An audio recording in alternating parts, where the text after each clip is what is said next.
সরকারের দায় মুক্তি এবং সরকারের সেফ এক্সিট নিয়ে আমরা এর আগে একটা ভিডিওতে কথা বলেছিলাম এবং বিএনপি সরকারের সেফ এক্সিটের পথ প্রশস্ত করছে কিনা, সরকার যে ধরনের কর্মকাণ্ডগুলো করছে এখন সেই কর্মকাণ্ডগুলো বিএনপি পরবর্তী সংসদে সবগুলোরই বৈধতা দেবে কিনা, এই প্রসঙ্গ সাম্প্রতিক সময়ে সবথেকে আলোচিত প্রসঙ্গগুলোর মধ্যে একটি অন্যতম।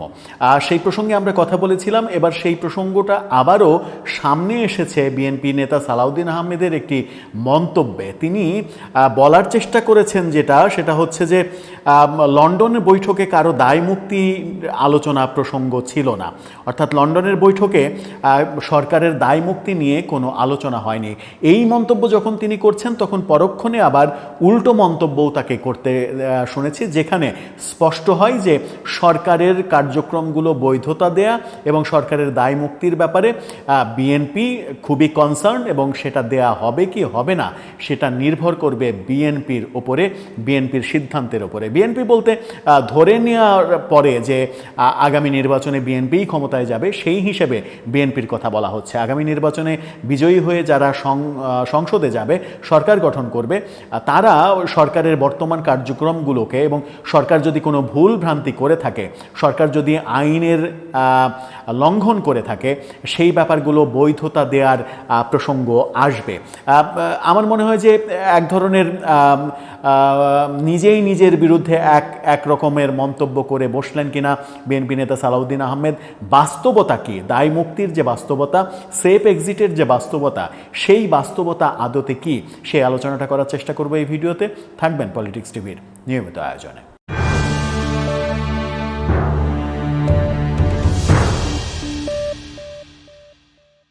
দর্শক, পলিটিক্স টিভির নিয়মিত ভিডিওগুলো স্পন্সর করছে প্রজাপতি.টিভি, নতুন ওটিটি প্ল্যাটফর্ম। আপনারা চাইলে ইউটিউবে, ফেসবুকে, ইনস্টাগ্রামে, টিকটকে দেখে নিতে পারেন।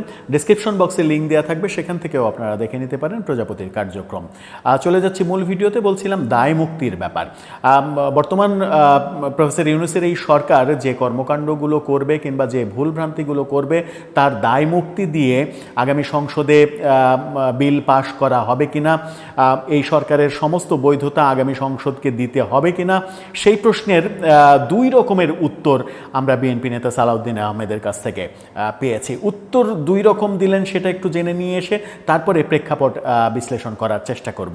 গতকালকে একটি অনুষ্ঠানে ওয়ার্কার্স পার্টির নেতা সাইফুল হকের একটা প্রশ্নের জবাবে বলেছেন যে না, কারো দায় মুক্তির বিষয়ে আমাদের আলোচনার কোনো প্রসঙ্গ ছিল না। লন্ডনে যে আলোচনা, সেই আলোচনার কোনো প্রসঙ্গ ছিল না। তিনি বলার চেষ্টা করেছেন যে অন্তর্বর্তীকালীন সরকারের উপদেষ্টা পরিষদ গঠন হয়েছে, সেখানে সাংবিধানিক বৈধতা নাকি রয়েছে। সংবিধানের অনুচ্ছেদ 106 অনুসারে এটি গঠিত হয়েছে, সুপ্রিম কোর্টের অ্যাডভাইজারি রুল অনুসারে তারা গঠিত হয়েছে। কিন্তু সুপ্রিম কোর্টের যে রুল, সেটা তো একটা বিশেষ রুল। শুধুমাত্র যেটা বলা হয়েছে রাষ্ট্রপতিকে যে নির্বাহী কাজ অর্থাৎ রুটিন ওয়ার্ক চালনার জন্য আপনি একটি উপদেষ্টা পরিষদ গঠন করতে পারেন। সেই সরকার গঠন করার পরে সেই সরকারকে আমরা অনেক বেশি ক্ষমতাশালী দেখছি, শক্তিধর দেখছি এবং তারা নানা রকমের মৌলিক কাজগুলো করছে যেগুলো রুটিন ওয়ার্কের বাইরে। অনেক বড় বড় সিদ্ধান্ত তারা নিচ্ছে, সংস্কারের মতো সিদ্ধান্ত, যার মধ্যে সংবিধান সংস্কারের একটা ব্যাপার রয়েছে, নির্বাচন কমিশন সহ বহু কিছুর সংস্কার, বিচার, নানা ইস্যু তারা, নানা এজেন্ডা তারা হাতে নিয়েছে। নানা এজেন্ডা যখন তারা হাতে নিয়েছে তখন সুপ্রিম কোর্টের সংবিধানের আলোকে 106-এর যে রেফারেন্স, সেই রেফারেন্স অনুযায়ী সরকারের এই কার্যক্রমগুলোর বৈধতা থাকে কিনা সেটা কিন্তু প্রশ্ন সাপেক্ষ। তিনি একবার বলছেন যে সরকারের দায় মুক্তির আলোচনা লন্ডন বৈঠকে হয়নি। তাহলে লন্ডন বৈঠকে কি নিয়ে আলোচনা হয়েছে? সেফ এক্সিট এবং প্রফেসর ইউনূসকে তারা সরকারে গেলে কাজে লাগাতে চায়, এই ব্যাপার তো আলোচনা হয়েছে বলে নানা দিকে কানাঘোষা হচ্ছে এবং বিএনপি নেতারাও বলেছেন যে প্রফেসর ইউনূসকে কাজে লাগাতে চায় তারা, এরকম আলোচনা হয়েছে। কিভাবে প্রফেসর ইউনূসকে কাজে লাগাতে চান তারা, তাকে প্রেসিডেন্ট বানাতে চান কিনা, সেই আলোচনা চতুর্দিকে কিন্তু গুঞ্জন হিসেবে শুনছি।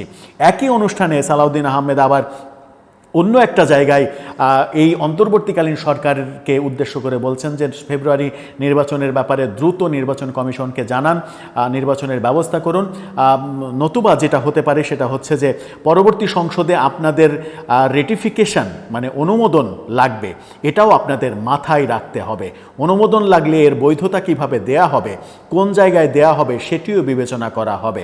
সুতরাং গণতন্ত্রের পথে জনগণের পক্ষে অতি দ্রুত যাতে আমরা গণতান্ত্রিক প্রক্রিয়ায় যেতে পারি সেই কার্যক্রম আপনারা নেবেন। খুবই স্পষ্ট কথা এবং সিগনিফিক্যান্ট কথা, সেটা হচ্ছে যে অনুমোদন যদি লাগে, আপনাদের সরকারের কর্মকাণ্ডের যদি পরবর্তী সংসদে অনুমোদন লাগে, তাহলে কিভাবে সেই অনুমোদন দেয়া হবে, কোন কোন জায়গাতে অনুমোদন দেয়া হবে, কোন কোন জায়গাতে অনুমোদন দেয়া হবে না, সেটা কিন্তু পরবর্তী সরকারের উপরে নির্ভর করবে। আর পরবর্তী সরকারের উপরে নির্ভর করবে মানে বিএনপি মনে করছে যে এটা বিএনপির উপরেই নির্ভর করবে। সুতরাং সরকারকে এক ধরনের সাবধান বাণীও সালাউদ্দিন আহমেদ শুনিয়ে দিলেন যে যেহেতু পরবর্তী সরকার পরবর্তী সংসদের অনুমোদন লাগবে আপনাদের সমস্ত কার্যক্রমের, সেহেতু আপনারা দ্রুত গণতন্ত্রের পথে ফিরে যাওয়ার চেষ্টা করেন, অন্য কোনো পথে হেঁটে লাভ নেই। তার মানে হচ্ছে যে তিনি প্রথমে যেটা বললেন দায় মুক্তির ব্যাপারে কোনো আলোচনা হয়নি, আবার পরবর্তীতে বলছেন যে অনুমোদন লাগবে, অনুমোদন আমাদেরকে দিতে হবে, সুতরাং আপনারা সেইভাবে কাজ করেন। স্ববিরোধী কথা হয়ে গেল মনে হয়। তার মানে হচ্ছে যে লন্ডনের বৈঠকে এই সরকারের কার্যক্রমের অনুমোদন দেয়া হবে কি হবে না সেটা স্পষ্ট করেই আলোচনা হয়েছে। লন্ডনের বৈঠকে আর কি কি আলোচনা হয়েছে? আমির খসরু মাহমুদ চৌধুরী গতকালকেই রাতে ফিরেছেন দেশে, যিনি ওই বৈঠকে অংশগ্রহণ করার জন্য গিয়েছিলেন। তিনি দেশে ফিরে বলেছেন যে যতটুকু যে ক্ষেত্রে যতটুকু জায়গায় সংস্কারের ব্যাপারে ঐক্যমত্য হবে সেই সংস্কারটুকুই শুধু হবে, বাকিটা পরবর্তী সংসদে হবে। তার মানে হচ্ছে যে এটা স্পষ্ট যে বিএনপি যে সংস্কারের ব্যাপারে এগ্রি করবে সেই সংস্কারগুলোই এই সরকার করতে পারবে নির্বাচনের আগে, তাছাড়া অন্য কোনো সংস্কারে সরকার হাত দিতে পারবে না। যেহেতু বিএনপি সর্ববৃহৎ দল, তাদের মতামত ছাড়া কোনো কাজ সরকার করতে পারবে না, কারণ পরবর্তী সংসদে সেই কাজগুলোর বৈধতা দেওয়ার দায়টা বিএনপির উপরে আসবে।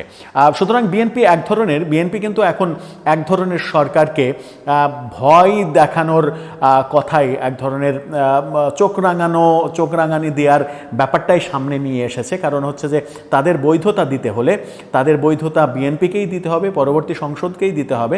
সুতরাং বিএনপির বিরুদ্ধে কোনো কাজ করে, বিএনপির বিরুদ্ধে কোনো সিদ্ধান্ত নিয়ে সামনে এগোনো আদতে এই সরকারের উচিত হবে না। এখন সরকার কোন পথে হাঁটবে? সরকারের মধ্যে বহু সরকার আছে, এরকম আলোচনা চতুর্দিকে হয়। সরকারের মধ্যে অনেকগুলো সরকার কার্যক্রম পরিচালনা করছে, যেমন প্রধান উপদেষ্টা এবং বিএনপি নেতা যখন লন্ডনে সমাধান খুঁজছেন তখন দেশে আসিফ মাহমুদ সজীব ভুঁইয়া ভার্সেস ইশরাক হোসেনের দ্বন্দ্বটা প্রকাশ্যে আসতে আমরা দেখেছি। দ্বন্দ্ব আরও চরম সংকটের দিকে যাচ্ছে। সব মিলিয়ে আমার মনে হয় যে সরকার যে এক সুতোই গাঁথা, সরকার যে এক সিদ্ধান্তে এগোচ্ছে, একদিকে এগোচ্ছে, সেটা দেখে মনে হচ্ছে না। সরকারের মধ্যেই অনেক মতামত রয়েছে, যে মতামতগুলো দৃশ্যমান হয়ে যাচ্ছে। অনেক মতামত তো থাকবেই, অনেক লোক যেহেতু থাকবে অনেক মতামত থাকবে, কিন্তু অনেক মতামতের পরে সামগ্রিকভাবে একটা সিদ্ধান্ত তো সরকার নেবে, সেই একটা সিদ্ধান্তের দিকেই তাদেরকে যেতে হবে। কিন্তু তার ব্যতিক্রম আমরা দেখছি, বহু সিদ্ধান্ত প্রকাশ্যে চলে আসছে। আর বহু সিদ্ধান্ত সরকারের পক্ষ থেকে যখন প্রকাশ্যে চলে আসছে, তখন কোনো সিদ্ধান্ত বাস্তবায়নের ক্ষেত্রেই সরকারের খুব একটা সুবিধাজনক অবস্থান থাকবে না বলেই বিশ্লেষকরা মনে করেন। এমনিতেই একটা বিতর্ক রয়েছে, সেটা হচ্ছে যে একটা বড় সংখ্যাগরিষ্ঠ দল আওয়ামী লীগ, যাদের 35 থেকে 40% সমর্থন রয়েছে, তাদেরকে রাজনৈতিকভাবে নিষেধাজ্ঞার মধ্যে ফেলা হয়েছে। তাদেরকে বাদ দিয়ে সেই নির্বাচন কতটা গ্রহণযোগ্য হবে সেটা নিয়ে নানা রকমের প্রশ্ন রয়েছে, আন্তর্জাতিক মহলে প্রশ্ন রয়েছে। ব্রিটেন সফরে গিয়ে প্রধান উপদেষ্টা ব্রিটেনের প্রধানমন্ত্রীর সাক্ষাৎ পাননি, তার মানে হচ্ছে ব্রিটেনের সমর্থন এই সরকার আদৌ পাচ্ছে কিনা, সেটা একটা বড় প্রশ্ন। আমেরিকার সমর্থন এই সরকার পাবে কিনা শেষ পর্যন্ত, যদি করিডোর না দিতে পারে, করিডোর দিতে যদি ব্যর্থ হয় সরকার, তাহলে আমেরিকার যে সমর্থন এই সরকারের উপরে আসার একটা সম্ভাবনা ছিল, সেই সম্ভাবনাটুকু নষ্ট হতে পারে। সেই ক্ষেত্রে ভারত একটা দুতিয়ালি করে আমেরিকা এবং ইউরোপের দেশগুলোর সঙ্গে একটা দুতিয়ালি করে সরকারের বিরুদ্ধে যদি জনমত তৈরি করে ফেলে, তাহলে সরকারের জন্য সেটা খুব একটা সুবিধাজনক হবে না, বরং বিপজ্জনকই হবে। সেই বিপজ্জনক পথে নিশ্চয়ই সরকার হাঁটবে না, তেমনটাই মনে হয়। কারণ যত দিন যাবে, যত জটিলতা বাড়বে, সরকারের জন্য সংকট আরও বেশি বাড়বে। এখন দেখার বিষয় সরকার কোন পথে যায়। সরকারের সেফ এক্সিট নিয়ে নানা রকমের কথা হচ্ছে। সরকারকে সত্যিই এই দায় মুক্তি কিংবা পরবর্তী সংসদে এই কাজগুলোর বৈধতা দেয়া না দেয়া, সংসদের পরে কি অবস্থা হয়, সরকারের কেউ কেউ আবার কাঠগড়ায় উঠেন কিনা, এই নানা প্রশ্ন সামনে আলোচিত হবে, অনেকভাবেই আলোচিত হবে। দর্শক, আপনার কি মনে হয় সব মিলিয়ে পরিস্থিতি কোন দিকে যাচ্ছে? সরকার কি সরল পথেই হাঁটছে কিংবা সরল পথে হাঁটতে পারবে শেষ পর্যন্ত, নাকি সরকার আঁকাবাঁকা পথে হাঁটতে গিয়ে বেশ কয়েকবার আরও হোঁচট খাবে? আপনার মতামত জানিয়ে লিখতে পারেন আমাদের কমেন্ট বক্সে।